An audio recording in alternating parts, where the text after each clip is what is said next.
pédagogique, oui, absolument, oui.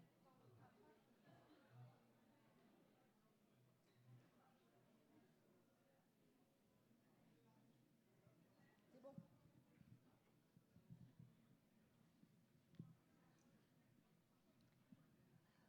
Bonjour à tous, merci d'être aussi nombreux. Et pour ce débat donc sur Israël-Palestine, les murs obstacles à la paix, les murs étant la thématique centrale de toutes ces rencontres cette année. Les murs obstacles tout court, on va dire. Je suis content de vous...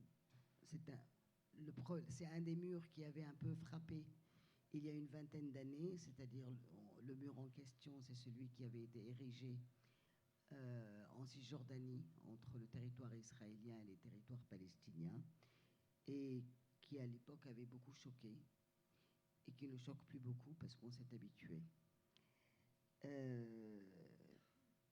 Pour en parler et pour déborder sans doute sur cette question, puisque comme vous le savez, maintenant, on est dans une situation un petit peu de paix inexistante, dans le sens qu'il n'y a même plus de processus, il n'y a même plus de projet, il y a même plus, on ne fait même pas semblant de chercher une solution à ce conflit. Il n'y a plus de plan de paix, alors que pendant une époque, tous les 2 ans, il y avait un plan de paix qui était présenté par les États-Unis, par l'Europe, par l'ONU. Tout ça n'est plus. Donc pour en parler de ça, des murs et de ce qui les entoure, on a 3 intervenants d'horizons très divers qui vont sans doute aborder la question de perspectives assez diverses. Je commence par Damien Simoneau, qui est maître de conférence à l'INALCO, donc langues orientales, et qui est surtout l'auteur d'une thèse sur le mur de Cisjordanie et spécialiste de sécurité des frontières. Ronnie Broman, qui est l'ancien président de Médecins sans frontières, il continue à être très actif, qui a eu la gentillesse d'accepter surtout de remplacer au pied levé un petit peu René Bachmann, qui était prévu sur ce débat et qui a dû annuler. Et donc René Broman, qui a toujours été impliqué et engagé sur ce conflit depuis toujours, et qui est notamment le co-auteur d'un livre qui s'appelle La Discorde, un dialogue très contradictoire apparemment avec Alain Finkielkraut. Enfin, Anna Assouline, je présente les invités dans l'ordre où ils vont parler, c'est pour ça que j'ai... Anna Assouline, qui est donc réalisatrice de documentaires, et notamment d'un documentaire particulier qui s'appelle La guerrière de la paix, où elle a fait des interviews de femmes palestiniennes et israéliennes à partir qui était déjà regroupée dans une association qui s'appelle Women Wish Peace, c'est ça. Et donc elle va nous parler de cette expérience, de cet échange justement là où le mur a été un petit peu abattu. Donc je passe la parole très vite à Damien Simoneau pour nous évoquer justement, nous rappeler ce mur et la suite. Merci. Alors merci à l'organisation du Forum mondial Normandie pour la paix. Merci à Lima également de m'avoir invité. Je suis absolument ravi de prendre ce temps pour revenir sur ce sujet du mur dans l'espace israélo-palestinien. Alors, moi, j'ai la lourde tâche, je suis désolé, je suis enseignant en sciences politiques et en relations internationales à l'INALCO, donc je parle à mes masters, à mes licences, et bien, on aime bien revenir sur les mots, revenir sur les cadres historiques pour apprécier ce qui se passe aussi maintenant, et comme vous l'avez dit, qui est largement sous les radars de l'actualité, notamment internationale, notamment vue d'ici, cette question des rapports entre Israéliens et Palestiniens. Alors, quand on analyse le conflit israélo-palestinien, ce mur, il est à la fois central et dépassé aujourd'hui. Tout d'abord, le terme mur, il est assez trompeur. On a souvent en image, quand on pense à ce mur entre Israéliens et Palestiniens, les murs en béton de 7 mètres de haut à Jérusalem, qui ont été dessinés, tagués par un certain nombre d'artistes. Vous avez ici d'ailleurs à la librairie un livre de Clémence Lehec qui a analysé tous les graffitis sur ce mur. Mais en fait, le mur qui a été construit à partir de 2002 en Cisjordanie et bien avant à Gaza dès 1995, en fait, il se compose de très peu de béton. C'est en fait un dispositif de sécurité assez complexe. Vous avez des routes de patrouille, des grillages, des capteurs, des soldats, des checkpoints, beaucoup de checkpoints, beaucoup de divers obstacles. Et vous avez avec ça, en 2002, un ensemble de règles, de règlements. Dès les années 90, un système de permis qui régente la mobilité des Palestiniens qui sont sous occupation depuis 1967, de Gaza, de Jérusalem-Est dans une moindre mesure, mais surtout de Cisjordanie, lorsqu'ils veulent se déplacer, notamment des zones d'habitation palestiniennes, qui sont les zones A et B, vers les zones C, et d'autant plus vers Israël, dans les limites de 1948 et avant 1967.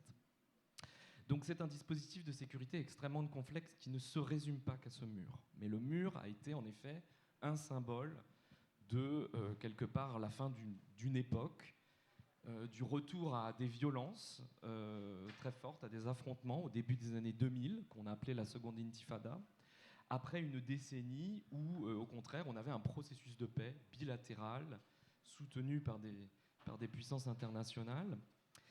Et ce mur, quelque part, il a beaucoup choqué puisqu'il est venu un peu symboliser l'impasse des relations de ce processus de paix. Alors ce mur, il a été décidé par le gouvernement israélien, notamment dans sa partie en Cisjordanie. Gaza, c'est beaucoup plus tôt, dans les années 90. En Cisjordanie, c'est 2002, c'est avril 2002. Face à la multiplication des attentats suicides de la part de groupes armés palestiniens dans les zones d'habitation israéliennes, et leur multiplication, notamment dans le mois de mars 2002, qui a été un mois assez sanglant, eh bien, le gouvernement israélien décide d'ériger des obstacles, ou du moins de systématiser l'ensemble des obstacles qu'il avait déployés via cette stratégie du mur, qui va être construite en 4 phases, sur à peu près 700 km, ce qui est beaucoup plus que la ligne verte, qui est la ligne de séparation au regard du droit international entre Israël et les territoires palestiniens occupés. Ce mur, il n'est toujours pas fini. Il y a eu plusieurs tracés. Le dernier, je crois, date de 2007. Et il est en fait extrêmement poreux. Il y a beaucoup d'endroits où il n'y a pas de mur, il y a des fondations. Et puis, bien évidemment, l'érection de ce mur pose la question, quelque part, de son entretien. Et on va y revenir tout à l'heure. Alors, pourquoi le mur a-t-il été construit? C'est une grande énigme, même si on a bien évidemment des éléments très importants. Moi, j'ai enquêté auprès des mouvements issus de la société civile israélienne qui se sont mobilisés pour le mur, notamment auprès de militaires, auprès d'élus politiques de l'époque, du début des années 2000, et ils invoquent en gros 3 justifications. La sécurité, tout d'abord. Bon, il fallait faire quelque chose face à la multiplication des attentats suicides et notamment il fallait réagir quelque part au terrorisme. C'est selon eux la manière de lutter contre le terrorisme. Ça se débat, mais en tout cas c'est selon eux ce qu'il fallait faire. Ensuite, une raison beaucoup plus démographique, une idée justement, une volonté de séparer les populations israéliennes et palestiniennes, de limiter également les mariages. Et ce sont des règlements, des lois qui ont été pris en même temps, qui ont été votés à la Knesset à peu près au même moment. Et quelque part, c'est une volonté pour ces acteurs de maintenir le caractère juif de l'État israélien. Dès 2002, c'est une donnée absolument importante qui se basait sur des soi-disant projections démographiques où il fallait garantir que l'État israélien était majoritairement composé de juifs. Et on pourra y revenir plus longuement de cet enjeu-là. Et le troisième, c'était aussi, ce mur, il est aussi issu, du point de vue israélien, d'une pression sur le gouvernement d'Ariel Sharon, qui à l'époque ne voulait pas construire le mur. Et le gouvernement d'Ariel Sharon a mis 1 an et demi avant de construire ce mur. Donc il y a eu toute une pression politique, puisqu'Ariel Sharon estimait qu'idéologiquement, on ne sépare pas cet espace entre la Méditerranée et le Jourdain, qui doit quelque part revenir plutôt aux Israéliens. Et donc il y a eu toute une pression politique et Ariel Sharon a été un peu acculé parce que les opérations de lutte antiterroriste qu'il menait et qu'il a menées plus intensivement à partir du printemps 2002, eh bien, ne portaient pas ses fruits en 2001-2002.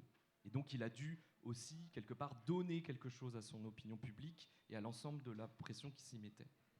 Autre raison, à l'époque, on est à un tournant. On est à un tournant d'un processus dans les années 90 qui visait à créer une entité palestinienne aux côtés de l'État israélien, qui a capoté, bon, pour plein de raisons, on ne va peut-être pas rentrer maintenant dans toutes ces explications. Mais en tout cas, pour beaucoup d'acteurs, notamment de gauche en Israël, eh bien, le mur pouvait donner l'impression de vouloir ériger une frontière, ce qu'il n'est pas du tout aujourd'hui. Mais à l'époque, il y avait cette illusion-là. C'était une manière, quelque part, de maintenir cet espoir-là. Qu'en séparant le territoire physiquement, on allait pouvoir aller vers une entité palestinienne autonome. Elle était certes autonome depuis les accords d'Oslo, mais elle n'a pas du tout la souveraineté. Donc ce n'est pas du tout une frontière, ce n'est pas du tout un État. Donc il y a eu aussi cet élément-là qui était important à prendre en compte. Et le dernier élément, c'est que faire des populations israéliennes, qu'on appelle en français les colons, c'est-à-dire, je ne sais plus combien ils sont aujourd'hui, 500 000 je crois, 600 000, à Jérusalem-Est et en Cisjordanie et à Gaza jusqu'en 2005, qui ont été déplacés. Que faire de cette population qui est installée au milieu de la Cisjordanie, surtout sur les hauteurs, de manière assez stratégique, qui est reliée par des autoroutes à l'espace israélien, à la ville de Tel Aviv, à la métropole de Jérusalem. Et pour Ariel Sharon, il était évident que lorsque le mur était décidé, eh bien, il fallait que les colons, et d'ailleurs l'architecte du mur, Danny Tirza, René Bachmann en parle bien dans son livre, est un colon lui-même, il fallait déterminer le tracé du mur en fonction de l'expansion de ces colonies pour faire en sorte que la majorité des colonies passe du côté israélien. Voilà pour le contexte de l'époque. Je vais maintenant juste parler où en sommes-nous maintenant, quelque part. Ça, c'est vraiment le contexte, on va dire, de ce début des années 2000. 20 ans après, c'est un obstacle à la fois incontournable pour comprendre le maintien de l'occupation et du contrôle des mouvements des Palestiniens par l'autorité militaire israélienne. Ça, c'est une constante. Les Palestiniens expérimentent encore les checkpoints de manière journalière dans beaucoup de leurs déplacements personnels, médicaux, familiales ou de travail. C'est extrêmement important et d'ailleurs la plupart maintenant des checkpoints sont gérés par des entreprises privées de sécurité. Donc les Palestiniens, pour eux, c'est un outil de maintien de l'occupation et de maintien de leur contrôle. Ils vivent sous un régime de permis s'ils veulent se déplacer, et les checkpoints sont des endroits où l'on vérifie cela. Et même en tant que touriste international, si vous allez là-bas, vous allez dans les territoires palestiniens, il y a de fortes chances pour que vous deviez passer par ces checkpoints. Du point de vue israélien, il a ce mur quelque part, il a fourni un peu ce que mes collègues Cédric Parizeau et Stéphanie Latte-Abdallah appellent l'illusion de la séparation. Il a fourni à un moment donné cette idée qu'il fallait se séparer parce que la situation était trop tendue. Il a permis de déplacer quelque part le conflit de l'autre côté, loin des centres urbains principaux sur la côte israélienne, sur la côte méditerranéenne, ou parfois de Jérusalem, même si le rapport, les interactions entre populations à ce moment-là se débattent, à tel point que du point de vue israélien, vous avez même un ensemble de publicités, pour en parler, je pourrais vous donner des exemples, dans lequel on représente le mur et on ne représente plus du tout les Palestiniens de l'autre côté. Il y a un effet symbolique très fort d'invisibilisation et de déplacement du conflit de l'autre côté. Alors, en fait, cette séparation est une illusion, parce que le mur, aujourd'hui, est extrêmement poreux. Et je dirais même, c'est une porosité qui est connue et même orchestrée par l'armée israélienne. Pourquoi les Palestiniens, des territoires palestiniens, donc, continuent, et d'autant plus maintenant après le Covid, après un besoin très fort en main-d'œuvre de la part de l'économie israélienne, d'aller travailler dans le bâtiment, dans le tourisme, dans les colonies israéliennes, et en Israël. Et il y a donc, j'ai les chiffres par exemple de l'autorité civile israélienne qui est en charge de l'administration des Palestiniens, il y a eu, on estime à 162 000 en 2022 le nombre de Palestiniens qui traversent, soit avec un permis donc approuvé par l'autorité militaire, soit par des trous dans le mur. Et il y en a beaucoup, et l'armée le sait très bien, les connaît, à tel point que c'est un outil aussi de pression, une soupape de contrôle des populations palestiniennes, sachant que dans les territoires palestiniens, il y a quand même des problèmes d'emploi. Le Covid n'a pas du tout arrangé les choses, donc c'est aussi un moyen de lâcher du lest, de donner des opportunités, parfois même de recruter des potentiels informateurs sur X ou Y groupe qui pourraient potentiellement commettre des attentats. Donc ça, c'est la réalité quelque part. Il y a des phénomènes de contrebande aussi, bon, on pourra y revenir. Et en 2021, donc, il y a eu un affrontement assez fort à Jérusalem, autour de l'esplanade des mosquées, puis s'en est suivi 11 jours de guerre à Gaza. L'année dernière, en 2020, ce début d'année, en 2022, il y a eu des attaques terroristes dans plusieurs villes israéliennes, à Bnei Barak, à Hadera, à Beersheva, commis par des Palestiniens. Et donc, une petite musique, bien évidemment, est venue s'exprimer politiquement en Israël en disant il va falloir contrôler davantage ces travailleurs palestiniens, l'ensemble des Palestiniens qui continuent de venir, et peut-être qu'il faut rénover le mur, ou le finir, puisque, je vous le disais, il n'a pas été construit totalement sur le trajet prévu. Et c'est ce qui a été fait, puisqu'en en avril 2022, le gouvernement israélien a approuvé la somme de 93 millions de dollars pour rénover 40 km de ce mur. Alors, c'est pas beaucoup sur quasi 500 km de construit, je crois, dans ces 400 km de construit à peu près. Et à Gaza qui est un laboratoire quelque part aussi de ce que fait Israël en la matière, à Gaza, en décembre 2021, le chef d'état-major de l'armée israélienne a inauguré un mur renouvelé sur quasiment, je crois, 65 km, qui a été rénové sur 3 ans pour 1 milliard de dollars, qui visait à empêcher l'intrusion de potentiels combattants par des tunnels, qui a construit également des éléments de murs dans la mer, qui a construit aussi donc, des murs très profonds qui pouvaient s'étendre jusqu'à 7 mètres sous le sol, voire même plus.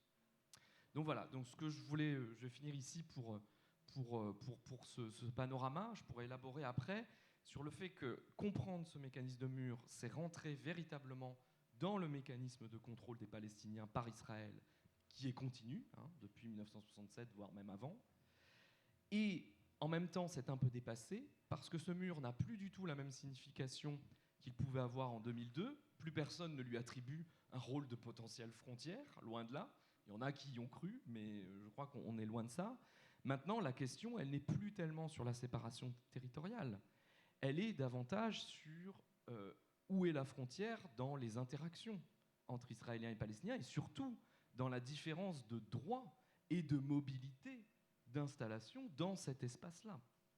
Puisque la population, notamment palestinienne, est divisée selon un certain nombre de statuts juridiques qui leur permettent de se déplacer dans cet espace très différemment. Voilà. Et puis on pourrait parler du rapport du projet national sioniste israélien au territoire, qui est quand même aussi particulier.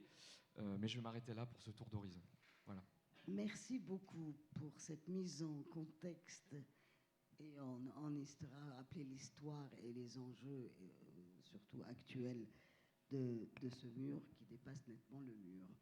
Je voudrais saluer l'arrivée d'Elias Sambar, donc historien palestinien et ambassadeur de Palestine à l'UNESCO, qui a la possibilité d'intervenir quand il veut.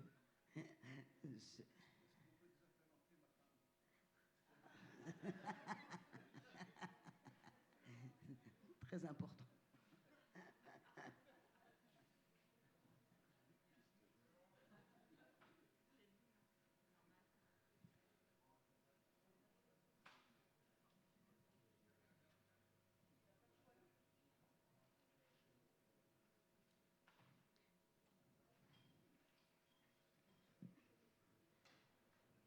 Bon, peut-être qu'en attendant, on va gagner 3 minutes. Ronnie Broman, comment vous réagissez à ce que Damien Simoneau vient de dire et au-delà sur la description de l'état des lieux qu'il nous a décrit? Je pense que déjà cette historique était utile, déjà pour comprendre que ce qu'on avait coutume d'appeler la clôture de sécurité, dans une formule euphémisante, une clôture, c'est pas un mur, et puis la sécurité, personne ne peut être contre, donc la clôture de sécurité, ou même la barrière de sécurité, cette histoire-là était déjà importante à restituer. On a besoin de cette perspective pour comprendre ce qui se passe aujourd'hui. Moi, ce que je voudrais ajouter, en n'étant pas du tout un connaisseur, j'ai vu ce mur en allant dans les territoires palestiniens, j'ai vu la façon dont il défigurait le paysage, dont il défigurait la vie des gens, mais enfin, je ne l'ai pas étudié, donc je ne rentrerai pas dans les mêmes considérations. Je dirais simplement, deux choses me viennent à l'esprit en pensant à ce mur et en écoutant Damien. La première, c'est que le mur, ça s'adresse aux populations qui sont des deux côtés de celui-ci. Il y a ceux qui sont exclus, désignés comme un danger, comme une entité hostile, qui sont donc collectivement catalogués comme des ennemis mortels dont il faut empêcher à tout prix l'arrivée sur le territoire. Mais de l'autre côté, il y a, si j'ose dire, les emmurés. Et je me réfère ici au titre d'un livre qui m'a vraiment frappé, enfin que je considère comme l'un des grands livres écrits par des Israéliens, en tout cas du côté israélien, sur la situation israélienne, par le journaliste franco-israélien Sylvain Sipel. Un livre que je recommande à tous et qui montre combien cette société s'enferme, sans mur, se clôture sur elle-même, avec quelques respirations touristiques qui sont en rapport avec les possibilités de voyager en Europe, en Asie, mais qui sont sur le terrain, en tout cas totalement étouffantes. Et par ailleurs, cette violence qui est faite à ceux qui sont exclus, à ceux qui sont enfermés de l'autre côté, elle n'est pas arrêtée par le mur. Simplement, elle prend un visage différent. Et ça n'est pas une caractéristique israélienne ou israélo-palestinienne. C'est, je pense, une règle générale du fonctionnement social. La violence qui est infligée aux plus faibles, en tout cas dans un rapport de force dans lequel on trouve ceux qui dominent et ceux qui sont dominés, cette violence qui est infligée aux plus faibles, elle n'est jamais circonscrite à la population qui est faible. Et moi, ce qui me frappe, c'est en regardant l'évolution de la société israélienne, aujourd'hui saisie par une sorte de frénésie néolibérale, l'égalitarisme, certes limité aux Juifs, de la première vie, de la première période de l'histoire israélienne, avait tout de même une certaine existence. Un syndicat unique, une capacité de mobilisation sociale importante, une couverture sociale, bref, un état social très important. Celui-ci a été largement déconstruit, largement détricoté, comme il est convenu de dire maintenant, selon d'ailleurs une mode qui n'est pas réservée non plus à Israël, mais qui est particulièrement violente en Israël. Et aujourd'hui, cette société est extrêmement inégalitaire, extrêmement violente, y compris, et je pense que ce n'est peut-être pas tout à fait un hasard, enfin encore que je m'aventure, mais disons, y compris pour ceux qui symbolisent la raison même d'être d'Israël, à savoir ceux qui restent des survivants de la Shoah. Une bonne partie d'entre eux, un quart ou un tiers, vit aujourd'hui en dessous du seuil de pauvreté, n'est pas à même de se nourrir convenablement quotidiennement, alors même qu'ils sont en quelque sorte les emblèmes, les justifications d'une sorte d'alibi moral qui excuse presque tout, parce que quand on a été soumis à une telle violence, on a, semble-t-il, des droits sur ceux qui n'ont pas infligé cette violence, mais enfin qui sont le symbole d'une hostilité. Eh bien, cette violence-là, elle existe aussi pour les Israéliens, en tout cas pour les Israéliens les plus modestes. Alors il y a parmi eux des religieux, des ultras, qui ont d'une certaine manière fait un choix.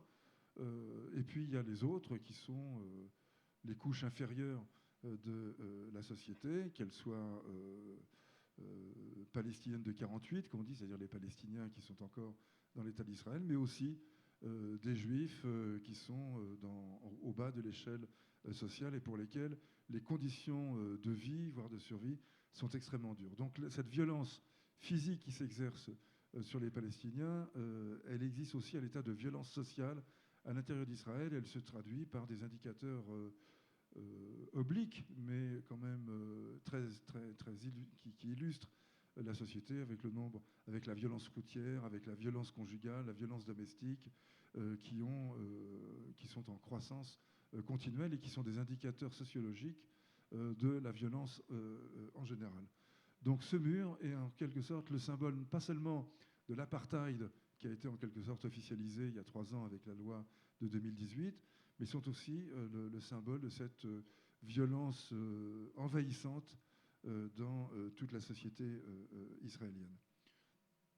Mon deuxième point, mais ça a déjà été très abordé par Damien, mais de façon peut-être un peu oblique. Moi, ce qui m'a frappé en étant en Cisjordanie en particulier, ça a été, et à Gaza avant, c'est la double occupation que ce mur vient en quelque sorte illustrer, officialiser. C'est-à-dire l'occupation de l'espace, on la connaît, elle est là.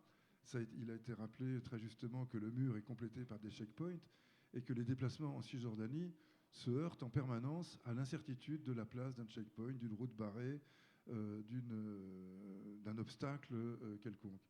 Et cela, c'est une occupation du temps également qui est absolument frappante. Donc ce n'est pas simplement le territoire et l'espace territorial qui sont en question là, mais également le temps de la vie quotidienne, le temps de se déplacer pour aller voir des amis, de la famille, aller à l'hôpital, aller travailler.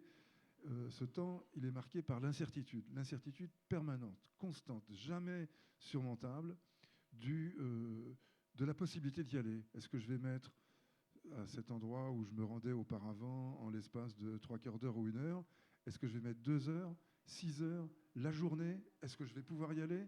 Et si j'y vais, est-ce que je vais pouvoir revenir dans les temps? Rien de tout cela n'est absolument garanti. Et ça, c'est une expérience unique. Moi, je n'ai jamais vu ça ailleurs. J'ai évidemment me suis rendu dans de nombreux pays en conflit, en situation de dictature, etc. Mais jamais cette asphyxie par l'occupation du temps ne m'a sauté au visage au point où je l'ai rencontré en Israël-Palestine, enfin en l'occurrence dans les territoires palestiniens occupés naturellement. Ça, c'était mon deuxième point. Et le troisième, c'est une évocation du mur, d'un mur, disons, de l'oubli, cette catégorie de murs dont on a parlé ce matin dans la séance plénière, l'indifférence, la passivité, l'oubli, enfin la relégation, disons, hors du champ visuel. On a l'habitude, régulièrement, nous viennent, et c'est heureux comme cela, des informations sur les otages, enfin l'otage qui reste, l'otage français qui reste à l'étranger, à savoir Olivier Dubois, journaliste de Libération, qui est captif d'un groupe djihadiste dans le Sahel depuis maintenant 1 an et demi. Ça. Et donc, à juste titre, on rappelle son existence.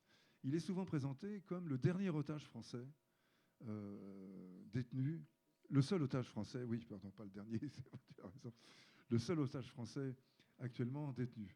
Or, il me semble important de se souvenir qu'il y a un autre otage français détenu. Il est certes franco-palestinien, mais il est français. Il s'appelle Salah Hamouri. C'est un avocat qui s'est mobilisé, qui veut vivre en Palestine, dont l'épouse et la fille sont françaises. Il a été accusé d'avoir fomenté un attentat contre le rabbin, dont le nom m'échappe, le rabbin séfarade, l'inspirateur du chasse en Israël. Pardonnez-moi, je suis sûr que des gens s'en souviennent. Cal, non? Non. Non, c'est pas Dari. Non.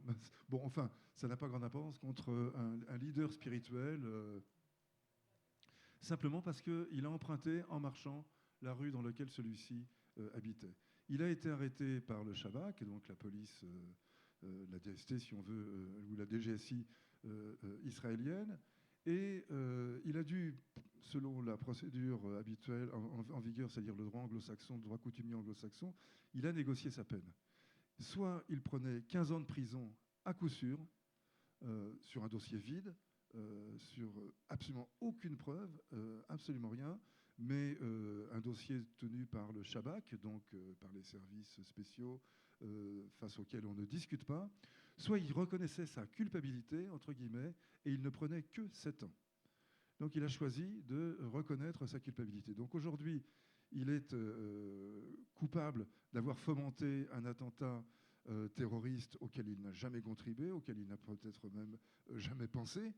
Quoique je doute que quand on est palestinien en Israël, on puisse s'empêcher de penser à un attentat. Personnellement, moi quand j'étais là-bas, j'étais saisi de vagues de violence qui me faisaient penser à des choses qu'on ne doit pas penser. Donc je ne prétends pas qu'il y ait jamais pensé. Mais en tout cas, il n'avait absolument aucun élément. On se doute bien qu'au cas où ces éléments auraient existé, ils auraient été exhibés.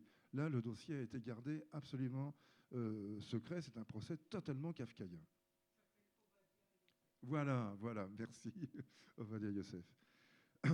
Et puis, il a été relâché au bout de 7 ans. Et depuis ces 7 dernières années, il est régulièrement réarrêté, maintenu en détention administrative, selon une loi qui date de la colonisation britannique et qui permet à l'autorité israélienne d'enfermer sans aucune raison, sans motif, sans avocat, sans dossier, à peu près n'importe qui, pourvu qu'il soit palestinien, naturellement, parce que c'est une loi qui n'a jamais été appliquée contre un juif israélien, y compris les terroristes, y compris les plus violents d'entre eux. Voilà, Salah Hamouri est actuellement à nouveau détenu pour la 3e ou 4e fois. Il rentre et il sort de prison sans cesse. Ses droits sociaux ont été supprimés. Il est résident de Jérusalem. Ses droits sociaux ont été supprimés. Sa femme et la petite fille qu'il a eue avec sa femme ont été expulsés, sont en France, ne peuvent pas le visiter. Bref, il est littéralement persécuté comme une espèce d'emblème de ce que les Palestiniens peuvent ériger comme défense pacifique de leur situation, comme revendication pacifique d'un État, et littéralement écrasé par l'autorité israélienne toute puissante et à laquelle absolument rien n'est reproché. Le cas de Salah Hamouri, qui encore une fois est un cas consulaire, puisqu'il est né en France, il parle français. Et je rappelle, je termine là-dessus, je ne veux pas être trop long, parce que cette histoire m'énerve tellement que je ne contrôle plus tellement mon débit de parole. Mais il se trouve qu'il a été arrêté à peu près en même temps qu'un autre franco-israélien qui s'appelle Gilad Shalit.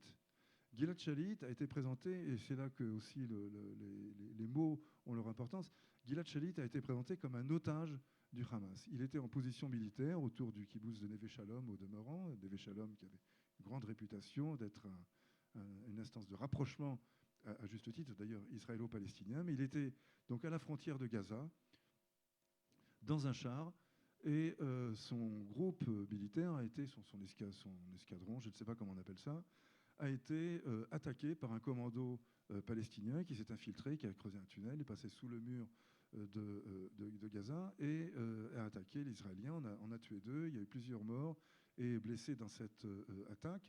Et Gilad Shalit a été capturé. Et personnellement, je le considère comme un prisonnier, qui d'ailleurs a droit, en tant que prisonnier, à un traitement décent, au respect de sa religion, de sa nourriture, de sa santé, etc., mais comme un prisonnier, certainement pas comme un otage.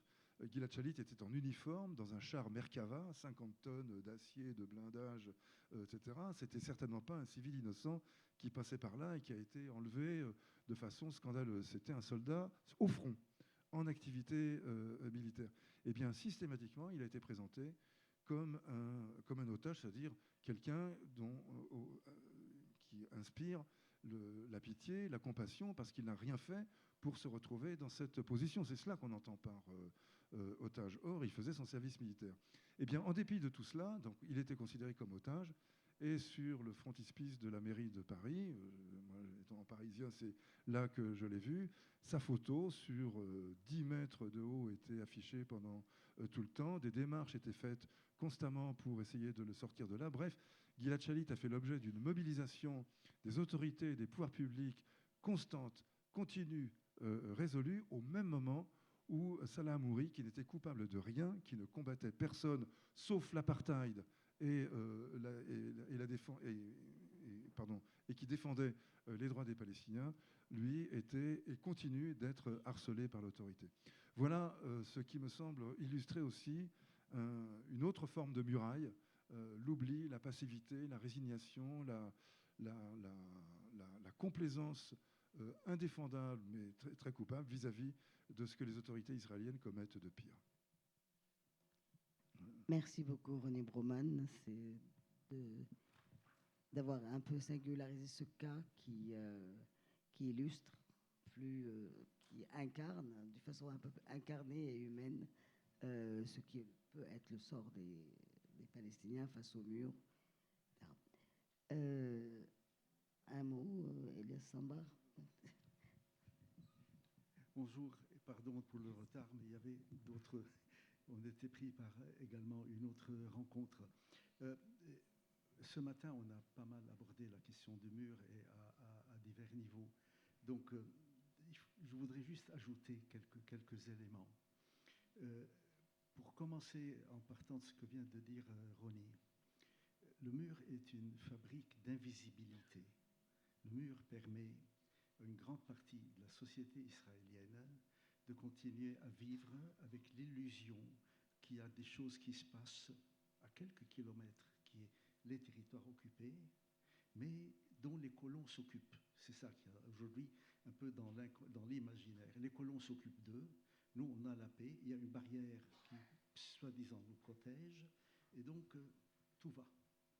Donc c'est une sorte de construction qui permet une cécité et qui permet aux Israéliens de garder les occupés dans leur situation de personnes invisibles.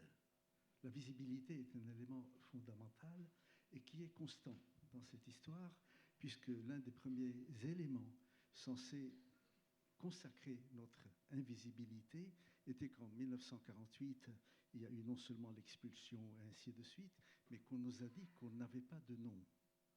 Le mot palestinien n'existait pas. On était réfugiés arabes. Ensuite, c'était arabe d'Israël. Ensuite, c'était arabe des territoires, tout court. Donc, une espèce d'entité vague qu'on avait la chance de ne même pas avoir à l'avoir, à supporter la vue de ces gens. Ils étaient là-bas. Là, en ce moment, les colons s'en occupent. Or, il y a eu un petit séisme il y a quelques mois, quand il y a eu les affrontements sur les mosquées à Jérusalem, et que tout d'un coup, ceux qui aujourd'hui constituent quand même 20%, quasiment 20% de la population israélienne, qui sont les descendants précisément de ces Palestiniens qui en 1948 ne sont pas partis, se sont mis à fonctionner comme les invisibles de l'autre côté. Et ça, c'est un séisme dont on ne voit pas encore toutes les conséquences. Et plus grave, pour un peu juguler ce mouvement venu des Palestiniens porteurs de la nationalité israélienne, nous avons vu des convois de bus franchir la ligne, cette fois dans l'autre sens, débarquer avec des colons venus des colonies pour régler leur compte à ces gens violents, perturbateurs. Donc c'est un peu comme si tout d'un coup, transportés par les colons et initiés par les Palestiniens dont on pensait, eux, qu'ils avaient un passeport israélien, donc il n'y avait plus de problème, tout d'un coup, comme si l'invisibilité de l'autre côté venait de franchir une ligne et de devenir visible. Ça s'est calmé après, etc. Mais je pense, et on a aujourd'hui des signes annonciateurs, cet aspect risque de revenir un peu sur la scène, et c'est un aspect, pour moi, sismique. Ce n'est pas juste des troubles supplémentaires, c'est des troubles qui touchent à la quintessence d'une idée que le Palestinien est, par définition, par nature, absent, invisible et sans nom. Donc il y a quelque chose qui est en train de se passer. Alors, pour continuer par rapport au mur, je voudrais ajouter 2-3 choses. Le mur est bon, une construction. Il n'est pas fixe, alors que tout le monde pense que dès qu'on fait un mur, ça veut dire qu'il est absolument indéracinable, c'est une frontière. Le mur bouge. Et il bouge pour avaler de la terre. Mais le mur n'est, je pense, qu'un élément, qu'un outil dans un système global de même mise sur le territoire. Il y a la question territoriale qui est absolument fondamentale. Et vous avez d'autres outils qui convergent. Vous avez tout d'abord le fait que les colons, qui sont à peu près 1,5 million aujourd'hui, en territoire palestinien, passent leur temps à faire des mêmes mises sur des parcelles de terre. l'armée, sous couvert de manœuvres et de zones militaires, d'ailleurs c'est ce qui se passe le long du Jourdain en ce moment, est actuellement en train de faire la même chose. Mais il y a également d'autres choses plus insidieuses, mais qui sont terribles. Je vais vous donner un exemple. Il y a à l'entrée de Ramallah un poste de contrôle israélien qui est situé près d'un lieu où il y avait un aéroport militaire britannique à l'époque du mandat qui s'appelle Kalandia. C'est le barrage de Kalandia. Le barrage de Kalandia est situé à l'intérieur des portions de terre qui, en principe, doivent faire partie de l'État palestinien. C'est-à-dire la portion de terre qui est entre le barrage et l'entrée à Jérusalem-Est fait en principe partie de l'État palestinien s'il voit le jour. Donc le barrage est un peu en position avancée au sein du territoire palestinien. C'était des tentes et c'était vraiment cauchemardesque. L'été, les gens étaient en plein soleil et l'hiver sous la pluie et dans la boue. Parce que le contrôle, comme vous imaginez, est lent. Il faut voir s'il y a les autorisations, si on a le droit d'aller jusqu'à Jérusalem. Bref. Il y a quelque temps, Israël annonce comme une mesure humanitaire la construction d'un poissage de contrôle en dur. Donc le bâtiment est construit et inauguration. L'inauguration est une cérémonie en présence d'un porte-parole des services de presse de l'armée israélienne. Et les journalistes sont là. Et un journaliste remarque que derrière l'officier israélien, il y a un panneau avec en arabe et en anglais « Welcome to Israel ». Le journaliste dit au porte-parole « Qu'est-ce que c'est cette bâtisse, c'est quoi ?» Bon, le porte-parole s'empêtre un peu. Le journaliste lui dit « Est-ce qu'on peut considérer ce poste un peu comme l'aéroport Ben Gurion à Lod ?» L'officier dit « Oui, c'est ça ». Ce qui veut dire qu'avec ce petit bâtiment humanitaire, on vient d'avancer la frontière et que la portion de terre entre la position de contrôle et l'entrée de Jérusalem est tombée dans l'escarcelle d'Israël. Voilà un exemple de la façon dont la terre est en train d'être avalée. Il y a une autre façon qui est encore plus insidieuse.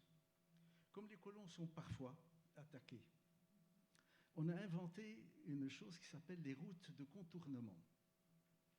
Les routes de contournement, c'est des routes qu'on trace, qui sont asphaltées, etc., interdites à la circulation aux Palestiniens, on ne peut pas les emprunter. Et c'est des routes qui, par exemple, vont d'une colonie A vers une colonie B, qui sont interdites aux Palestiniens et qui, en principe, permettent aux colons de circuler entre deux colonies sans passer par une habitation ou une localité palestinienne. Nous, on ne peut pas les emprunter. C'est tentaculaire si vous regardez les cartes aujourd'hui. Sauf que vous avez le point A, le point B, et la route fait une espèce d'arc de cercle. Tout le territoire qui est situé entre la route et les colonies tombe dans le territoire israélien de facto. Et il est annexé, sans qu'on le dise, annexé.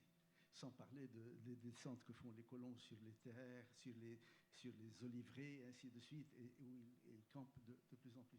Donc on est en train d'assister à une mainmise totale dont le mur est la figure très apparente, très visible, et le reste fonctionne et dans un système d'étranglement extrêmement élaboré, extrêmement pernicieux et très efficace. C'est pour cela que si vous vous intéressez à cette question, soyez obsédés par le détail. Il faut vraiment voir la question des détails. Vous savez, pareil, je vous donne un autre exemple qui n'a rien à voir, mais qui vous donne l'importance du détail. La question des aides qui sont fournies à l'autorité palestinienne. Les Américains ont dit qu'ils avaient suspendu leur aide. Mais si vous farfouillez, que donnent les Américains et à qui? Les Américains ne donnent pas un centime. Les Américains pensent qu'ils devraient nous facturer les stages de formation militaire qu'ils donnent tous les 6 mois à 1000 soldats palestiniens au sud de la Jordanie, qui devraient en principe nous coûter, comme si on faisait un stage militaire. Ils ne les touchent pas. L'aide américaine fonctionne uniquement à former ces unités, hein, qui sont formées tous les 6 mois, qui reviennent, et des tailles, qui n'est pas un détail, Israël leur permet d'être armés. Donc c'est déjà très étrange qu'une puissance occupante permet à des milliers d'hommes occupés de porter des armes. Et là, je me suis renseigné sur, on les entraîne à quoi? C'est un entraînement technique. Sinon, il n'y a pas un centime américain. On les entraîne uniquement à mater des émeutes. Donc, on les prépare comme une force de défense de l'autorité si la population se révoltait contre l'autorité, pas contre l'occupant. Ils n'ont aucune technique de guerre s'ils sont face à l'armée israélienne. Et si on regarde leur comportement dans les rues, moi c'est ça qui m'a fait aller farfouiller. J'étais à Bethléem, j'en ai vu 2, avec bon, toujours ces espèces de lunettes qu'on met dans ses cheveux, machin, truc. Et je les ai vus se comporter d'une façon ignoble avec un vieux qui tardait à traverser un trottoir. Je me dis, mais c'est exactement comme une patrouille d'occupants, hein, ils se comportent exactement. Et petit à petit, j'ai compris que c'est ça. Sinon, qui est-ce qui finance? C'est une très grande question, ça. Les Américains ne payent pas un centime. Le gros du financement, qui devait être arabe, à l'époque d'Arafat, les Arabes avaient peur. Ils payaient. Maintenant, c'est fini, plus personne n'a peur. Ils payaient pour avoir le calme, en fait. Et, désolé de le dire comme ça, mais c'était ça. Et sauf les Européens. Les Européens payent, et chaque fois qu'Israël fait des dégâts, les Européens reviennent en disant bon, calmez-vous, il faut garder le calme, la situation, n'embêtez pas le Premier ministre qui ne sait plus comment faire sa majorité à la Knesset, calmez le jeu, c'est important, bon, vous fâchez pas, on assure. Par exemple, c'est très très étrange, dès qu'il y a des destructions, à Gaza, il y a eu un moment de destruction totale, parce que les égouts étaient à ciel ouvert, les Hollandais, les Pays-Bas avaient construit un système d'égouts plus salubre, il a été complètement démoli par des raids. Les Hollandais ont couru en disant « Vous en faites pas, on le refait ». Personne ne demande à Israël en disant « Écoute, ça c'est de l'argent qui est venu de nos pays, comment tu te comportes comme ça ?» Moi, je me souviens très bien d'une histoire qu'on a eue sur des... On a dans la région, dans la zone des mosquées, il y a une bibliothèque historique sublime dans laquelle nous avons des manuscrits de 15 siècles et qui étaient extrêmement détériorés parce qu'on ne pouvait pas réparer, il y avait des fuites d'eau. Donc, on a réparé, on a restauré le lieu et on a envoyé 3 jeunes pendant 3 ans en Italie pour être formés à la restauration des manuscrits anciens, parce qu'il y a un trésor culturel dans cette... Bon. Tout était fait, ils ont fait les 3 ans, et ça a été payé bien sûr par l'Union européenne, ils sont revenus, mais il y avait des microscopes et des machines nécessaires pour la restauration. 7 ans bloqués par les douanes israéliennes au port. La première fois, vous devez... Alors, vous savez, c'est des machines très, très compliquées. Nous voulons avoir tous les manuels de fonctionnement, etc., en hébreu. Bon. Ensuite, dans ces machines, il y a des gaz rares. Nous voulons des analyses. Bref, 7 ans. Au bout de 7 ans, ils sont arrivés en disant, si vous voulez vos machines, eh bien, il y a les frais de gardiennage, qui étaient une somme faramineuse. Est-ce que le roi de Jordanie, je vous raconte des faits, est-ce que le roi de Jordanie, qui est en charge de la zone des mosquées, est prêt à payer la note de gardiennage? Il l'a payé. Les machines sont entrées, sauf que les 3 jeunes qui avaient été formés pendant 3 ans et puis après qui avaient attendu 7 ans, avaient été trouvés du travail ailleurs. Il y en a un aujourd'hui qui est dans un restaurant de falafel, et les 2 autres qui ont été s'employer ailleurs. Voilà un peu comment est en train de tomber, à travers un système extrêmement alambiqué et extrêmement construit, comment est en train de tomber la réalité d'un texte qui prétendait, après 35 ans de négociations, qu'il y avait un État palestinien qui allait naître. Mais voilà également comment une occupation est finalement, de façon indirecte, financée par les contribuables européens, puisque c'est avec vos impôts que l'Union européenne paye les dégâts que fait Israël. C'est un cas absolument hallucinant. Et jamais une plainte, jamais une plainte. Quand Arafat est rentré en Palestine, donc après les accords d'Oslo, à Gaza, la France a envoyé 300 unités informatiques pour équiper la nouvelle administration. Blocage au port à Ashkelon. Visite officielle d'Alain Juppé en Israël, qui dit à Rabin à l'époque, donc Rabin, la grande colombe, qui lui dit quand même, c'est un don français envoyé pour que l'administration avec laquelle vous avez signé des accords puisse fonctionner. La seule réponse que Rabin lui donne, c'est vrai que les douanes israéliennes sont un peu formalistes. Très bien, c'est le rôle de Rabin de dire ça. Mais Juppé n'a plus dit un mot. Et les 200 ordinateurs sont partis. Donc vous voyez, c'est un système dont certaines parties très visibles, comme le mur, sont un peu à portée de vue, quoi, si vous voulez. Mais c'est un système très élaboré, et qui vise à une seule chose, au bout du compte, à travers l'absence, l'abstraction, qui vise à ce qu'il n'y ait jamais un État palestinien sur cette terre. C'est ça, toute la construction. Voilà, c'est ça que je voulais dire. Merci. Merci Elias Tambar. On vous écouterait longtemps. Je suis sûre que vous avez encore beaucoup d'exemples à nous donner. Pour un peu briser le mur, on va dire, je vais donner la parole à Anna Assouline, qui est donc réalisatrice, pour nous parler de son film, qui est en fait l'illustration d'une expérience très intéressante, peut-être évidemment très limitée, de dialogue entre femmes palestiniennes et israéliennes. Bonjour, merci au Forum pour la paix de m'avoir invitée et à Lima. Je suis contente de pouvoir prendre part à ce débat. Et donc en effet, comme vous l'avez dit, j'ai réalisé un documentaire sur des femmes palestiniennes et israéliennes qui font partie d'un mouvement qui s'appelle Women Wage Peace, un mouvement dont on ne connaît pas trop le combat.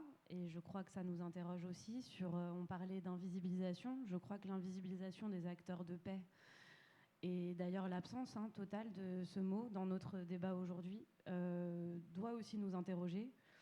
Il se trouve que j'avais vu en 2016 des images tournées au téléphone portable, des images, bon maintenant on voit même plus quand c'est des téléphones portables, mais à l'époque on voyait vraiment que c'était de mauvaise qualité, de dizaines de milliers de femmes qui organisaient des marches ensemble dans le désert de Jéricho, des femmes palestiniennes et israéliennes. Pour ma génération, donc je suis française, j'ai grandi avec ce conflit. Ce conflit a eu une place très importante dans nos vies puisqu'il a été un catalyseur de tensions, de haine, notamment entre les communautés musulmanes et juives en France. Voir ces images incroyables, ça a suscité évidemment une curiosité énorme, beaucoup d'espoir. Et puis très vite quand même une interrogation sur l'absence totale de relais de ce qu'elles étaient en train de faire.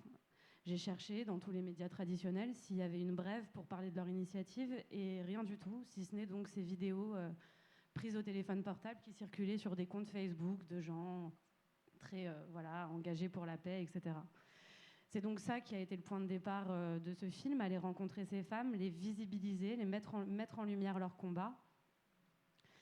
Et donc, quand on rencontre ces actrices et ces acteurs de terrain, ces activistes pour la paix qui sont plus nombreux qu'on le croit, il y a plusieurs mouvements, il y a les Combatants for Peace, il y a des familles endeuillées, palestiniennes et israéliennes, qui ont perdu des proches dans le conflit et qui dialoguent, se rencontrent, dont la résilience, le courage sont quand même assez admirables et méritent, je crois, tout notre respect.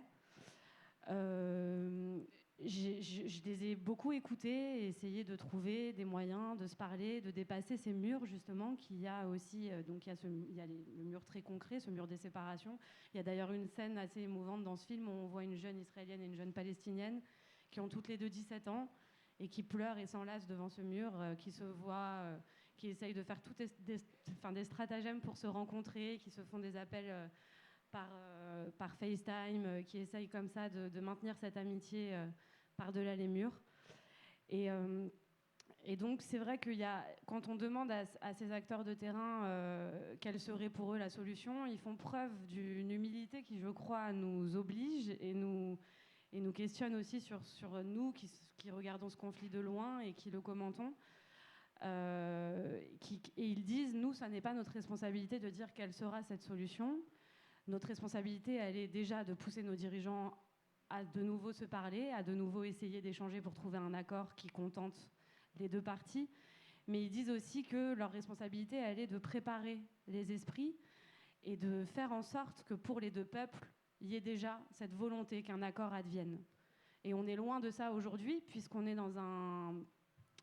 dans une délégitimation de l'autre, des deux côtés, de ceux qui pensent que les Palestiniens ne sont pas légitimes ni à exister ni à être sur cette terre, de ceux qui pensent que les Israéliens ne sont pas légitimes ni à exister ni à être sur cette terre.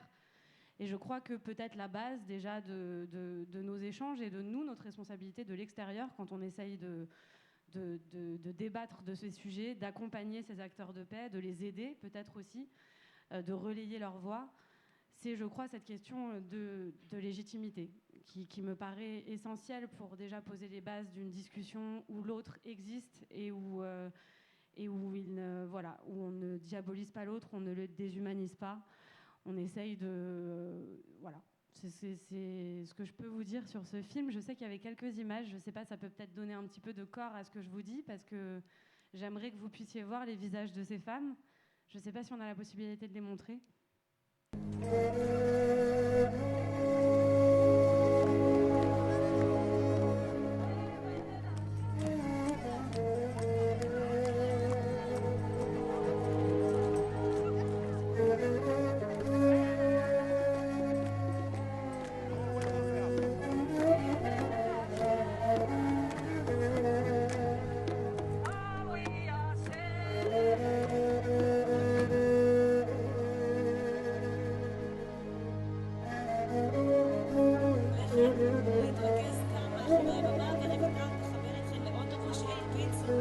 פעם קודמת אמר אחד מחברים כאן שאם רוצים לדיבור אז תבקשו גברים, אם רוצים לעשות אז תבקשו נשים.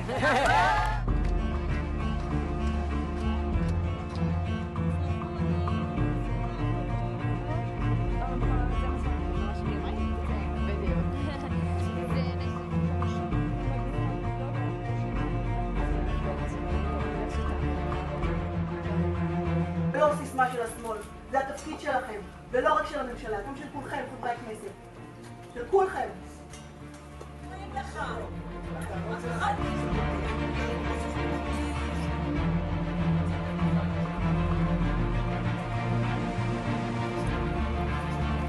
אני מייצגת 35,000 נשים של נשים עושות שלום.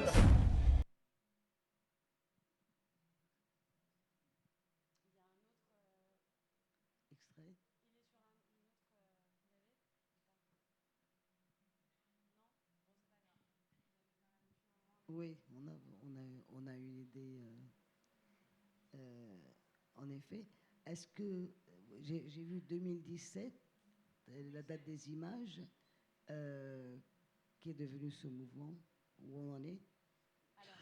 Ce mouvement a continué sa mobilisation, notamment elles continuent leurs actions, elles se siègent devant la Knesset régulièrement pour interpeller les députés. Elles mènent des actions de terrain, surtout beaucoup de moments de rencontre.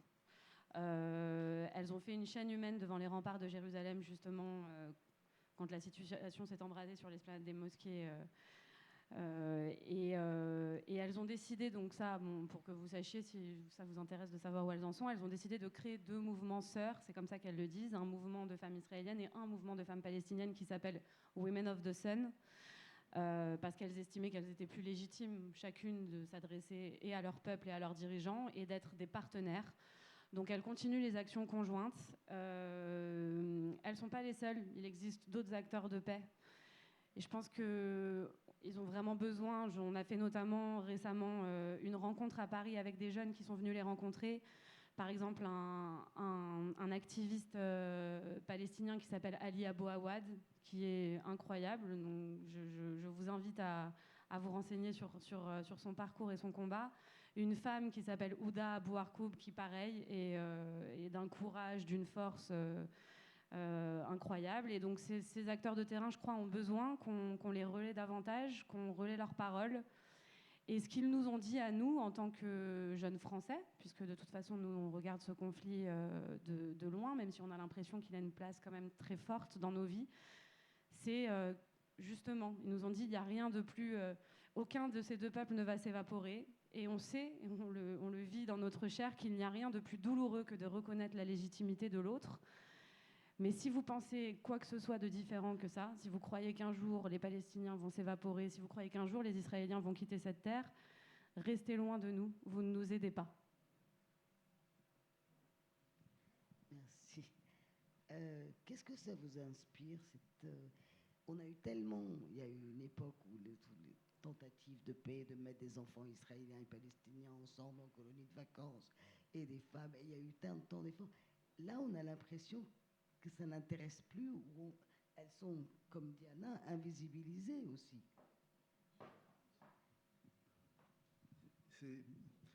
Ça devrait être très décourageant, en fait.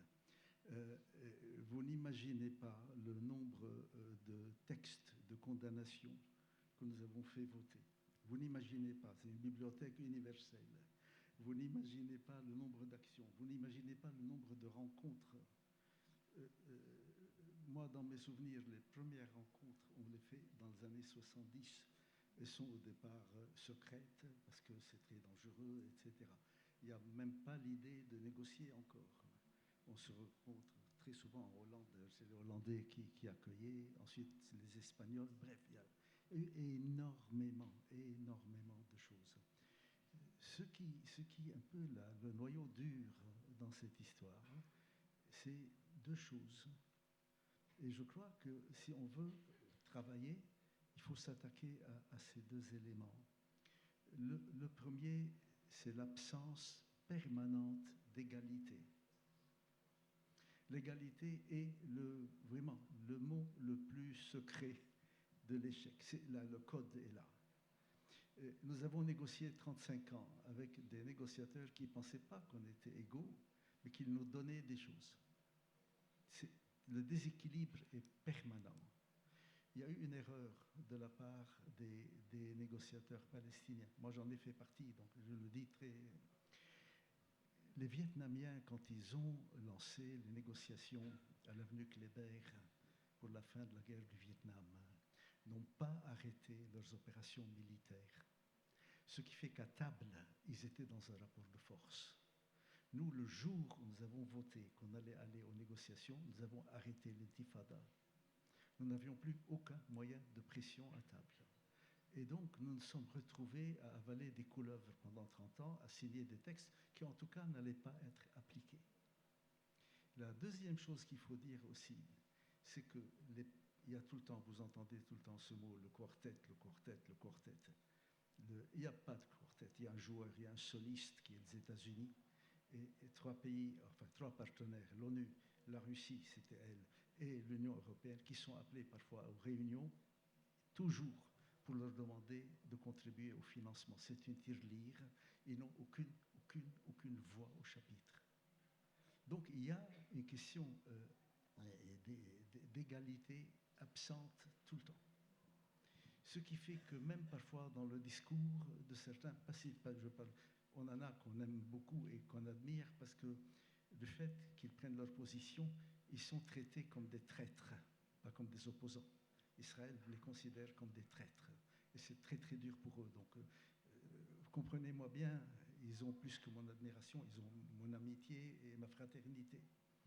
Mais il y a également beaucoup dans le camp de la paix, celui qui était là, ou en tout cas chez les pacifistes, il y a également un langage inégalitaire, c'est-à-dire nous allons vous donner une solution, nous allons vous donner du territoire, Les Palestiniens disent, mais vous ne réalisez pas que c'est nous qui donnons, parce que nous avons accepté de n'avoir que le 20% de notre patrie. C'est nous qui donnons, ce n'est pas vous qui donnez. Impossible. Il y a donc cette idée, nous sommes inégaux. Tant qu'on ne touche pas à l'idée de l'égalité, on sera dans la difficulté. La deuxième, et elle concerne la totalité de la planète, elle n'est pas stricte, elle n'est pas palestinienne, l'impunité. Vous n'imaginez pas à quel point ce pays, maintenant, je parle d'Israël, est convaincu qu'il peut tout faire sans que quiconque réagisse. Vous avez deux exemples récents qui sont extrêmement parlants. Vous savez qu'il y a eu en 1956 un massacre dans un village palestinien qui s'appelle Kfar Qasim, et vous savez qu'en 1982, il y a eu le grand massacre à Sabra et Shatila. Jusqu'à présent, l'historiographie officielle présente le premier comme un accident, le deuxième comme une sortie des rangs des supplétifs phalangistes et qu'Israël n'a fait qu'essayer d'endiguer le massacre. Les documents secrets relatifs et liés à ces deux événements étaient dans ce qu'on appelle dans les archives les closed areas, c'est-à-dire des zones où ils sont interdits d'accès. Cette année, Israël, coup sur coup, vient de libérer les documents de Kfar Qasim et les documents de Sabra et Shatila. Dans les documents de Kfar Qasim, Israël dit très clairement, c'est ce qu'ils disent, en fait, nous avons massacré cette cinquantaine de paysans palestiniens qui revenaient des champs en disant ils ont violé le couvre-feu. C'est pas vrai, c'était pas ça la raison. La raison était que nous avions des instructions pour provoquer un massacre qui provoquerait un nouvel exode comme en 1948 et nous débarrasserait de ceux qui n'étaient pas partis. Ça n'a pas marché. Ça n'a pas marché pour une raison très simple. Les Palestiniens savent maintenant que celui qui s'en va ne revient pas. C'est ça qui fait que personne ne bouge. Puis arrivent les documents sur Sabra et Shatila, qui sont des réunions préalables au massacre, qui sont quasiment l'organisation du massacre. Bon. Tout ça est très important. Il y a un chercheur qui a beaucoup travaillé. Vous avez un peu de plus en plus de textes. Il avait déjà fait un livre. Et là, il vient de divulguer de nouveau des documents. Très bien. Sauf que rien ne serait sorti si Israël avait décidé de les garder sous clé. Parce qu'on ne peut pas les consulter s'ils ne sont pas ouverts aux chercheurs. Israël a sorti 2 vagues de documents extrêmement dangereux pour son image, sa réputation, etc., sans la moindre inquiétude. C'est cela le fait. Parce que convaincu de son impunité absolue. Et d'ailleurs, regardez, tout le monde dit « Oh, c'est incroyable, c'est énorme », mais il y a strictement pas de réaction par rapport, et surtout pas d'acte. L'opinion se dit « Oh là là, c'est des crimes, etc. » Mais ça ne... Donc il y a ces deux aspects, je pense qu'il faut bien les voir. Il faut qu'on se batte contre ça, l'impunité, et se battre pour l'égalité. On n'avancera pas sinon. Pardon, je voudrais juste ajouter une chose. Il faut juste qu'on donne la parole. Juste une phrase, non, juste pour ne pas trop casser le moral. Ces derniers temps, chaque fois que je parle, on me dit « tu as plombé la salle ». Sachez qu'on doit continuer, on continue à se battre, c'est tout. Mais c'est vrai qu'il y a des difficultés très grandes. Bon. On a une première question, très vite, à gauche. Je voulais préciser que bon, les questions sont ouvertes, que ce soit sur le mur, sur un des thèmes abordés, sur des exemples à l'un ou l'autre des intervenants, et n'ayez pas peur si vous avez besoin vraiment de précision, y compris factuelle ou historique, il n'y a aucun problème, je crois. On a toutes les compétences pour y répondre autour de cette table. Oui, bonjour à tous. D'abord, une remarque pour M. Elias Sambar. Il me semble que vous avez oublié quelques subventions qui arrivent pour les Palestiniens, notamment les Palestiniens de Gaza, qui reçoivent leur salaire de fonctionnaire du Qatar. Et ce que j'ai entendu, je n'ai pas été vérifié sur le terrain, c'est qu'il y a des gens du Qatar qui arrivent avec des valises de billets à l'aéroport de Ben Gurion, de Lod Ben Gurion, et puis qui sont amenés à Gaza, et puis les valises de billets sont distribuées là. Donc ça, c'est des subventions qui existent aussi, mais il me semblait que vous avez oublié cet aspect-là aussi. Mais moi, j'ai une question plus de fond. On peut faire la liste des exactions de l'armée israélienne, du gouvernement israélien, de tout ce qu'il faut dénoncer, etc. Au-delà de dénoncer, vous avez dit juste à la fin de votre intervention, il faut se battre, on continuera de se battre. Moi, il me semblait avoir vu dans le mouvement des femmes israéliennes-palestiniennes, d'un côté, le forum des familles endeuillées, ce que fait B'Tselem, ce que fait avec les Palestiniens, etc., une mise à égalité plutôt. Ils sont une mise à égalité. On se met d'égal à égal comme sujet israélien-palestinien et on va vous aider et on va dénoncer, etc. Pas du tout une inégalité, pas du tout le paternalisme dont vous parliez.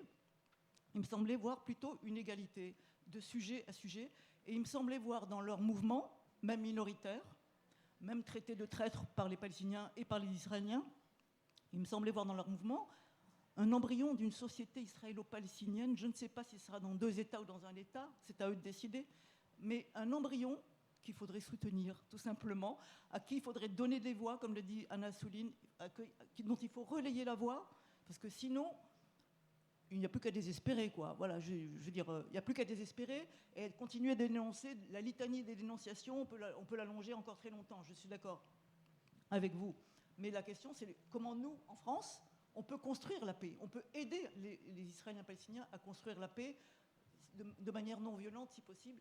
C'est un peu l'option de Ali Abou Awad dont elle parlait, Anna Souline, après qu'il a fait des années de prison. Sa mère a fait des années de prison quand elle était assistante de Arafat, etc. Donc, il s'est tourné vers la non-violence. Donc, comment on peut aider à construire la paix, nous, en France? Très rapidement, je n'ai pas appelé à la lutte armée, j'ai appelé à la lutte tout simplement. Et elle peut être pacifique, elle peut être économiste, elle peut être également, certains peuvent choisir la lutte par la violence. Et je sais qu'aujourd'hui, ce n'est pas de très très bon ton de parler de violence, mais parfois l'occupant engendre de la violence. C'est comme ça, malheureusement, mais c'est comme ça. Et ce que je veux vous dire, j'ai parlé ce matin, moi, d'une clé, à mes yeux, de ce que pourrait être la paix. Et elle pourrait d'ailleurs inclure ce dont vous parlez, Israéliens et Palestiniens ensemble, voisinage ou pas, etc. J'ai parlé d'un élément, à mes yeux, fondamental, qui est la notion de réconciliation. J'en ai parlé longuement ce matin, et je pense que c'est une clé fondamentale. Pourquoi? Parce que vous pouvez signer des accords, vous pouvez signer des traités, et c'est très bien. Si ça arrête le cycle des violences, et si ça permet une période transitoire durant laquelle les gens commencent à apprendre à vivre ensemble, c'est très bien. Mais vous n'aurez pas la paix s'il n'y a pas un moment où on est réconcilié. Il n'y aura pas la paix. Je vais vous donner un exemple. L'Égypte a signé les accords les premiers, les plus poussés dans des traités de paix. Je peux vous assurer que les Égyptiens ne sont pas en paix avec Israël. Je peux vous assurer que j'entends maintenant en Égypte un discours plus dur que celui qu'on entendait à l'époque où Nasser était au pouvoir et où les canons tiraient de côté et de l'autre du canal de Suez. Il n'y a pas de réconciliation. Pourquoi il n'y a pas de réconciliation? Parce que tout le monde a le sentiment profond que justice n'a pas été faite, que la justice n'est pas au rendez-vous et qu'il y a eu des accords. Donc, la question il faut se battre. Quand je dis l'égalité, ça veut dire dans la justice. Il faut se battre pour ça. Il faut également demander des comptes aux divers gouvernements. Ronnie a donné l'exemple absolument scandaleux de ce jeune avocat palestinien qui passe d'une prison à l'autre uniquement parce que, le pauvre s'il savait, il a passé une rue dans sa voiture qui était proche du domicile de ce Obadia Youssef. Et c'est clé que ça soit préparé. Par contre, ce que Ronnie n'a pas en plus ajouté, c'est que selon la loi d'urgence israélienne, quand des délits aux yeux des services israéliens sont dangereux pour la sécurité d'Israël, Israël ne communique pas les dossiers aux avocats. C'est-à-dire que les avocats de ce jeune Palestinien ne savent pas de quoi il est accusé. On ne communique pas. Et si certains d'entre vous avaient vu le film de Costa Gavras, Anaka, il y a une scène, et c'était Amnon Kapeliuk qui jouait le rôle, où il y a un Palestinien qui est arrêté, les juges sont là, et à un moment donné, l'accusateur, qui est un officier des renseignements, va vers le juge et lui chuchote une chose à l'oreille que les avocats ne connaissent pas. Et le juge sort son jugement en fonction de ce chuchotement. On ne communique pas les dossiers de l'accusation. Je ne sais pas si vous réalisez ce que c'est sur le plan du droit. Ça aussi, c'est une bataille. C'est-à-dire, il y a eu un mouvement qui était formidable, qui était animé, tu les as connus peut-être, Ronnie, qui s'appelle le droit au droit, par Madeleine Rebériou, une grande historienne du 19e siècle. Il faut relancer ce droit au droit, parce que le droit au droit, c'est le droit à l'égalité. Et surtout, bien dire que l'égalité ne veut pas dire, parce que beaucoup de gens confondent ça, l'absence des différences. Au contraire, l'égalité permet de se battre pour les différences, mais toujours dans une situation égalitaire.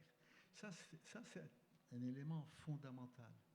Vous savez, le mur, bon, on parle du mur. On a quand même peut-être maintenant, depuis 15 ans, une décision de plus haute instance juridique internationale disant le mur est une violation du droit.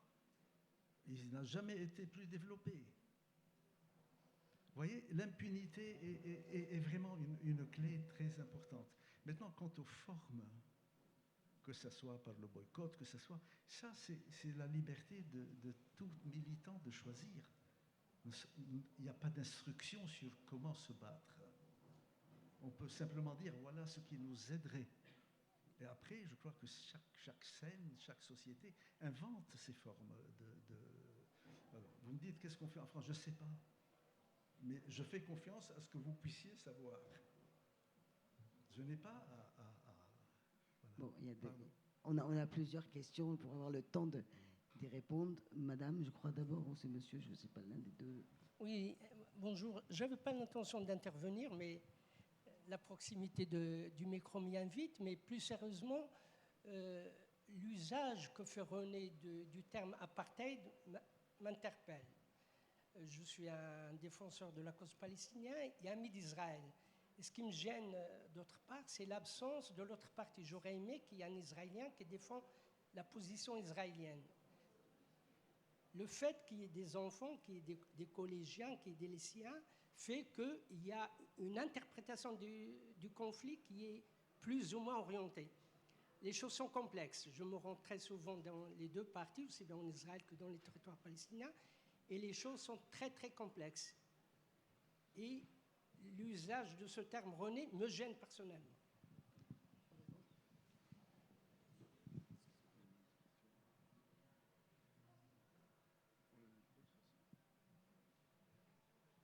Oui, une par une,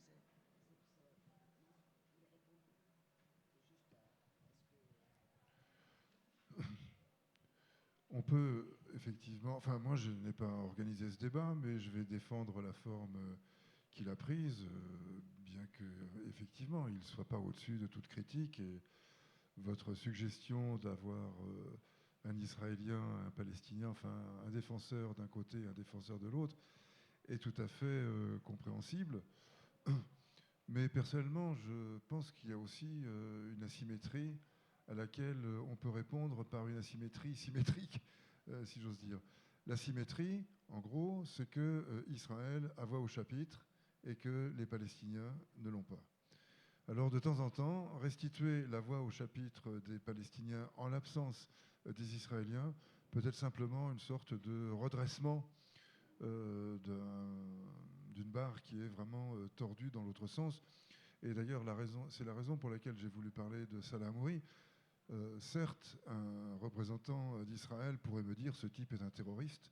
Et moi, qu'est-ce que je lui dirais? Je lui dirais « non, ce type n'est pas un terroriste, vous n'avez aucune preuve ». Il dit « si, on a des preuves, mais c'était un dossier secret ». « Ah bon, alors, mais moi j'ai... » etc.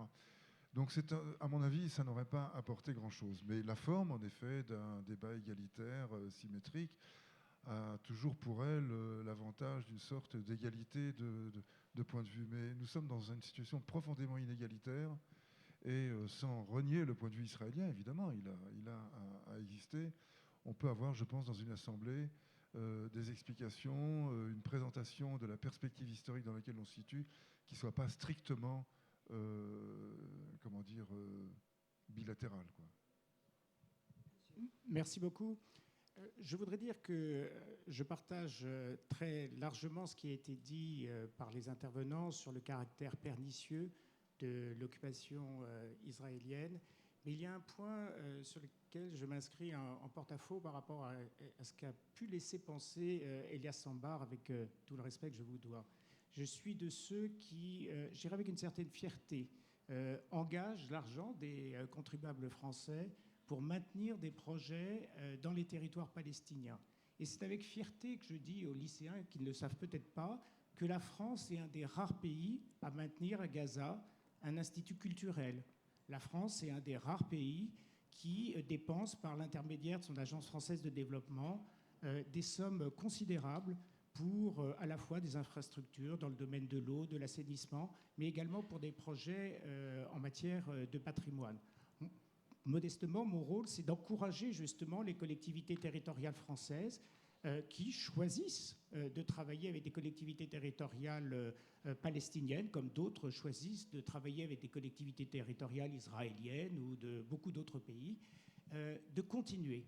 Et c'est très important de ne pas décourager ceux qui interviennent de cette manière-là, parce qu'effectivement, on sait qu'un centre que l'on construit avec des financements européens, des financements français et beaucoup d'autres, peut être détruit à tout moment suite à une décision qui n'est pas claire.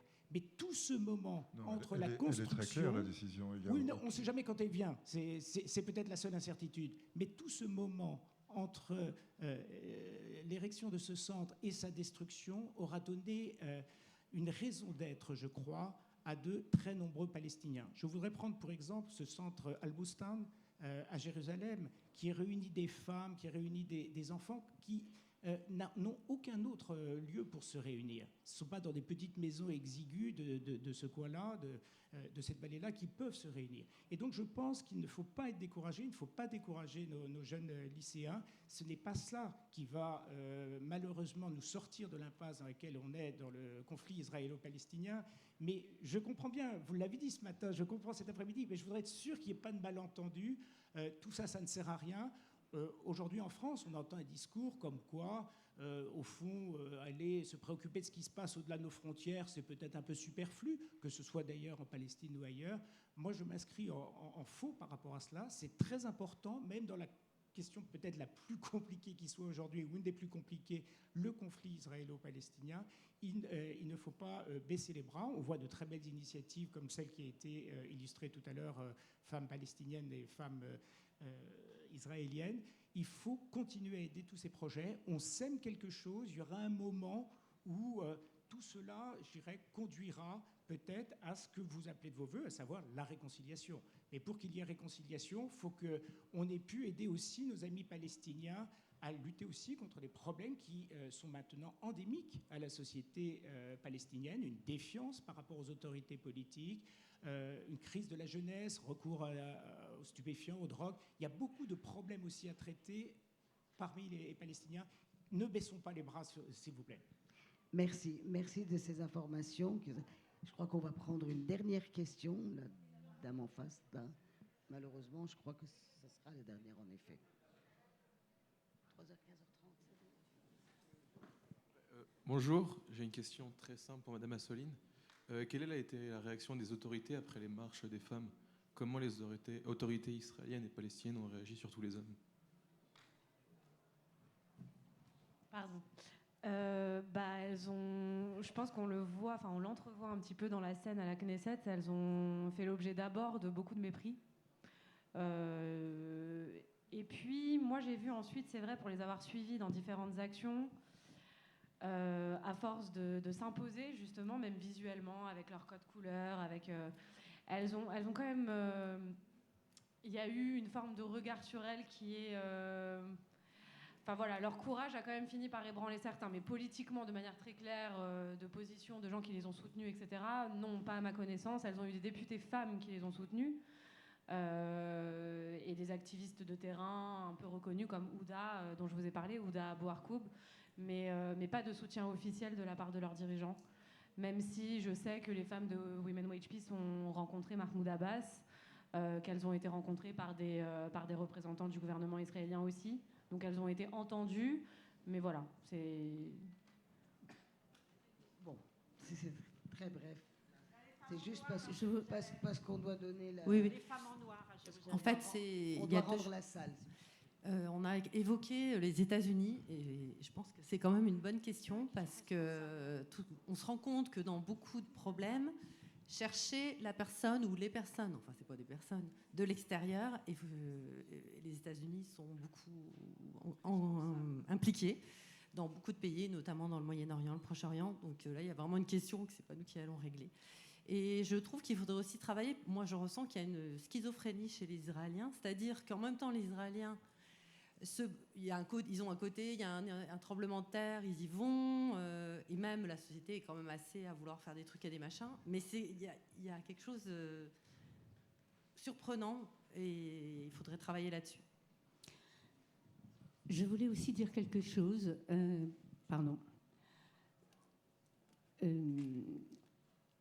dire un petit peu mon étonnement, et je rejoins un peu mes prédécesseurs, puisqu'on est ici dans un forum mondial pour la paix. La paix se fait entre ennemis, entre adversaires. Et là, effectivement, on a eu essentiellement un réquisitoire d'un seul côté. J'aurais voulu, moi, pour ma part, entendre un peu plus des paroles comme celles de Anna Assouline, et notamment de tous ceux et celles qui, là-bas, se battent, pour savoir comment nous, ici, on peut agir. Parce que je crois qu'on a une responsabilité particulière en France, en Europe, par rapport à deux peuples qui ont été quand même des victimes de l'histoire de l'Europe. Il y a une dette coloniale, il y a une dette par rapport à la Shoah. Qu'est-ce qu'on fait par rapport à ça? Est-ce qu'on efface l'ardoise de la culpabilité en soutenant un camp contre l'autre? Ou bien est-ce qu'on prend toutes nos responsabilités? Et la responsabilité, je pense que c'est le mot le plus important, qui n'a pas été beaucoup dit, à part par Anna Assouline. Elle consiste précisément à reconnaître la légitimité de l'autre, sa légitimité complète. Parce que les arguments sont en miroir. L'autre n'existe pas, qu'est-ce qu'il faut sur cette terre? Son nationalisme, c'est rien du tout. Et de toute façon, c'est pas ça la solution. Et moi, j'aurais aimé un petit peu plus mettre en lumière justement ceux qui viennent non pas dire ici on aurait dû faire la guerre ou si j'étais là-bas je mettrais des bombes, mais plutôt quelle est notre responsabilité ici. Parce qu'on a parlé du mur à juste titre. Des murs, il y en a plus de 70 dans le monde. Il y a Orban qui en a créé un, il y a Trump, il y a l'Europe qui est cadenassée avec des gens qui meurent tous les jours en Méditerranée. Donc je pense qu'on a aussi une responsabilité par rapport à tout ça. Bon, voilà. Très bien, merci. Je crois que malheureusement, là, vous voulez élargir énormément le débat qui prend fin. On doit rendre la salle. Je ne pense pas que la conception du débat ait été d'opposer ni Israéliens à Palestiniens ni autres.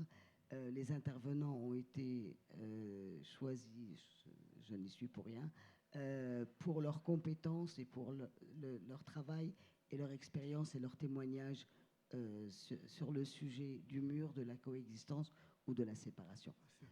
Juste un mot, ça... D'accord. Je voulais juste m'adresser aux plus jeunes qui sont dans la salle, parce que vous êtes quand même nombreux, en majorité même. Je voulais vous dire si vous devez retenir peut-être... Bon, il y a beaucoup de choses que vous pouvez retenir de ce débat, mais en tout cas, justement sur cet antagonisme d'un côté pro-palestinien, d'un côté pro-israélien, deux camps, etc. Je crois que s'il existe deux camps, c'est celui de ceux qui sont pour une solution, celui de ceux qui sont pour la paix, et l'autre camp d'en face qui ne souhaite pas d'issue à ce conflit et qui prône la haine et la guerre. Et donc je pense qu'il est important de savoir où on se situe et ce que notre parole implique. Et voilà, je voulais que vous repartiez peut-être avec cette idée que les deux camps qu'on nous présente comme d'un côté Israël, d'un côté la Palestine, sont peut-être pas vraiment les deux camps qui s'affrontent et qui existent. Juste, vraiment, monsieur, je n'ai jamais dit qu'il fallait arrêter la collaboration entre la Palestine et la France et tous les échanges. J'ai simplement dit, non pas que les projets ne devaient être arrêtés, etc. C'est peut-être que je l'ai mal exprimé, mais je n'en crois pas. Ce que j'ai dit, c'est que j'ai à cœur que ceux qui nous aident disent parfois qu'il y a des choses qui ne passent pas. Parce qu'en ne disant rien, l'impunité est renforcée. C'est cela que j'ai dit. Le reste, heureusement qu'on a des amis comme la France et je sais l'ampleur des échanges. Sinon, madame, il y a une frustration dans tous les colloques, c'est qu'il y a toujours des sujets qui n'ont pas été abordés. Je voudrais vous rassurer, moi je suis dans ce mouvement, enfin, dans cette lutte depuis 1967. Je peux vous dire qu'il y a eu des dizaines et des dizaines et des dizaines et de rencontres et de débats et d'échanges entre les avis des deux bords. C'est pas vrai qu'il n'y en a pas. Il n'y en a pas eu ici, c'est la façon dont ce colloque a été organisé. Ça a eu lieu et ça continuera à avoir lieu. Les voix différentes, même israéliennes, et surtout israéliennes, ne sont pas exclues. Croyez-moi, c'est pas vrai. Maintenant, il y a une frustration de ne pas les avoir entendus, je comprends, mais je suppose qu'il y aura d'autres occasions où vous pourrez aller avoir les deux avis. Quant à la question très rapide de notre ami marocain, vous savez, si vous pensez que c'est très complexe, etc., le représentant d'Amnesty qui était là ce matin, son organisation a sorti une étude de 200 pages qui explique où se trouvent les éléments qui permettent de dire qu'aujourd'hui, l'occupation est un système d'apartheid. Donc, si ça peut vous aider à un peu sortir de la complexité dont vous parlez, vous pouvez avoir... Le rapport existe, il est public. Vous voyez? Donc, c'est vrai, c'est complexe, mais c'est comme ça. Est-ce que je peux très brièvement rajouter un mot? Alors, sur l'apartheid, il y a beaucoup d'études scientifiques et d'historiens qui ont comparé point par point avec l'Afrique du Sud. Et je crois qu'il faut dissocier les différents éléments qu'a aussi fait Amnesty qui permettent de caractériser le système ségrégationniste tel qu'il existe dans l'espace israélo-palestinien. Après, en effet, il y a toute une revendication politique. C'est aussi une manière aujourd'hui d'agiter ce mot pour attirer l'attention sur la question des droits et de l'égalité, et peut-être moins sur le pan territorial, comme on a pu le dire. Et un petit mot aux lycéens, je vais prêcher pour ma paroisse. Moi, je pense que pour répondre à la question « Comment faire la paix ?», eh bien, inscrivez-vous en sciences politiques. On analyse les mouvements sociaux, les modes d'action, les idéologies. Est-ce qu'il faut agir au niveau local, national, international? Et croyez-moi, il y a des très très belles études sur les Israéliens et les Palestiniens qui se mobilisent sur la paix, leurs difficultés, leurs espoirs. Donc, je peux que vous inviter à venir avec nous en sciences politiques. Bon, pour quand même...